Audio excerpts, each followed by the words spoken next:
it's a garden party in Game 3. The Boston Celtics taking the 2-1 series lead following a 116-100 win over the Golden State Warriors in Game 1 in Boston, Game 3 of this series. The law offices of Brown, Tatum, and Smart litigating their way to 77 points in the Game 3 win. All right, let's head right to the site where CBS Sports NBA writer James Herbert standing by. James, exciting game as the Dubs make their requisite push in the third quarter. Physical throughout. Your headline coming out of this one is what? The Celtics did what they've done after every loss during the postseason. There's a couple of simple fixes that Ime Udoka has said they need to make after all of these losses. The number one thing is turnovers. And aside from that sloppy third quarter where the Warriors did what they usually do, I thought Boston was much more purposeful tonight offensively. They did not have any big problems in terms of taking care of the ball. They knew what matchups they wanted to get in the half court, and they were able to execute a lot better and stay under control throughout this game offensively. A lot of those things do come through on the broadcast, but certain things just don't translate. Take us inside the building. How big was that crowd in that building? Of a factor was that in the win tonight? I'm not sure how much of a factor it was in terms of how the game played out, but you could feel it from before the opening tip. And they were really getting on Draymond throughout the game. Like, obviously, everybody heard the chants. Everybody saw the reaction when he got his sixth foul and had to go to the bench. The Jumbotron stayed with that angle of Draymond Green talking to the referee and kind of making his case the entire time. They just sort of got louder and louder and reached a crescendo as he finally left the court. But that was something that was going on the entire game. Like, they were really on him. They were fired up. They were ready for this first home game of the finals. As we know, series are won and lost throughout the adjustments in series. What are the adjustments on each side? Is it copy and paste for Boston, the same game plan here in Game 4? And what does Golden State want to do differently? Yeah, Golden State is going to have to figure out something in terms of stopping Boston in the half court. You saw them experiment with some stuff that they weren't doing much earlier on in this series. They did a little bit of show and recover, which they did a lot against Luka Doncic in the pick and roll earlier on in the playoffs. So we didn't see much of that earlier in this series. Maybe they need to do more of that. Maybe they need to change their rotations a little bit. I thought the Celtics really went at Stephen Curry, and obviously, teams have been doing that the whole postseason, but Steph has really held up well until tonight. I thought that the Celtics were actually able to get really good stuff against him in isolation. Jason Tatum did a really good job kind of getting downhill, getting to the basket, and if he couldn't do that, then he found open shooters. The Warriors have been so good at their rotations, about pre-rotating also, so the opposing team has not even wanted to drive. Boston looked really, really confident driving and getting to the basket tonight in a way that we hadn't seen so far. So the Warriors will have to go back and look at that and see if there's any tactical stuff they have to do, or if they just have to execute their base game plan, which is heavy on protecting the paint, better than they did tonight. That's Mr. New York getting big in Boston because game travels. James Herbert, we thank you. All right, in studio to break this one down with CBS Sports NBA insider Bill Reiter. Bill, the series now unfolds 2-1. Boston takes the advantage here after really a rough and tumble Game 3 between these two teams. You walk away from this game feeling differently about this series in what way? Yeah, and you said it, rough and tumble. The Boston Celtics dominated the Golden State Warriors physically, and that translated as the game went on, despite the third quarter, to dominating this team mentally. We've talked about this. Draymond Green walks a very fine line between being that player that pushes his team over the line, gets them to greatness, plays great defense, inspires his guys, and gets under the skin and maybe gets in the head of his opponents. But we've also seen that go awry sometimes. Situations like in 2016 where Draymond goes too far, misses a key game, the momentum changes. And in this series, at least in this game, Draymond was talking a big game on his podcast. He was talking a really big game with the media between games 2 and 3. He had called out the officials, and he was not able to live up to the intensity and the energy that he summoned down from a Boston Celtics team that was clearly mad as hell and ready to show Draymond Green, along with the crowd at TD Garden, some choice words that they could take everything he had to throw at him and give it back tenfold. In this game on this night, Draymond Green basically called out Boston for not being able to handle the moment, and Boston handled it. Draymond Green and the Warriors did not. Always easier to be the villain when you got 40,000 behind you on your side, Yes. Bill Reiter.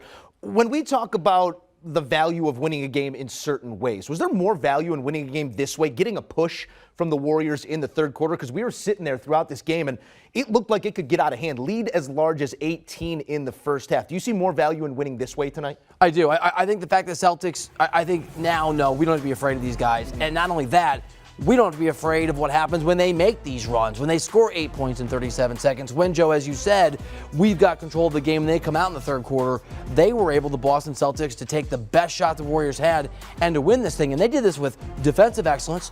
They did it with toughness. I wouldn't call it dirty play, but you've got Al Horford rolling on Steph Curry's ankle. You've got all kinds of plays that are on the line that, again, it's something Draymond Green does, and the Celtics can lean into that. And you've got multiple guys. Tatum was a star. Jaylen Brown had the most points in a quarter in history for the finals for the Boston Celtics, who have obviously been there many, many times. Marcus Smart had a big game. This was a complete performance from a complete Celtics team. They walk into that locker room and they say, okay, we're the best team in the series. We're the best team in the NBA. We're going to win this thing. If they could show up coming out of the locker room in that third quarter, might not even be a series right now. The Warriors again dominant in the third quarter, now a plus 43 in that quarter throughout this series. But we make a big deal about the third quarter dubs. What about the fourth quarter C's, who are now plus 40 in the fourth quarter this series, Bill Reiter? Games 1 and Game 3 dominant in the way they went about their business in the fourth. I once had an NBA scout tell me that third quarters in big games of the NBA is when stars play big when it doesn't feel like it matters, and fourth quarters are where stars play big when it really feels like it matters. There's a separation, and there's a difference, and that's exactly right.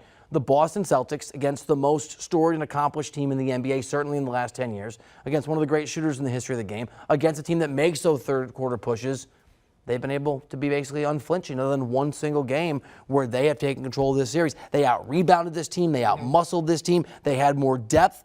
And in that fourth quarter, where the game got tight, couple possessions, we've seen other teams, including the Mavericks, who have Luka Doncic, not be able to handle the weight of that. The Celtics were more than capable. We talk about the physicality in this series and maybe what the Celtics ask you to do or challenge you to do offensively. Sort of peculiar the way that Steve Kerr's been rolling out his rotations lately. We saw a lot of Otto Porter in Game 3, maybe more than we have even earlier on in this series and in the playoffs. What have you made of the way that Kerr's really rolled his rotations out there? I know what you're doing. It's a trick question. It's a good question. It's the right question. Look, I think Steve Kerr's a remarkable head coach, and there's no doubt that he's accomplished over his career what he has and created a culture of excellence in which guys like Jordan Poole can step up and blossom, become the player that he is, and really all the guys that are part of this team, including Steph Curry. But, Joe, as you just said, you have got to, if you're Steve Kerr, have a way to get your arms around the rotations. There can't be an NBA Finals where you're playing mad scientist Andre Iguodala here and Otto Porter Jr. here, and we'll throw in this guy in this situation. We're not really sure when we're going to play Steph, or we're going to try to put Clay out there with Jordan Poole, but it's not really working.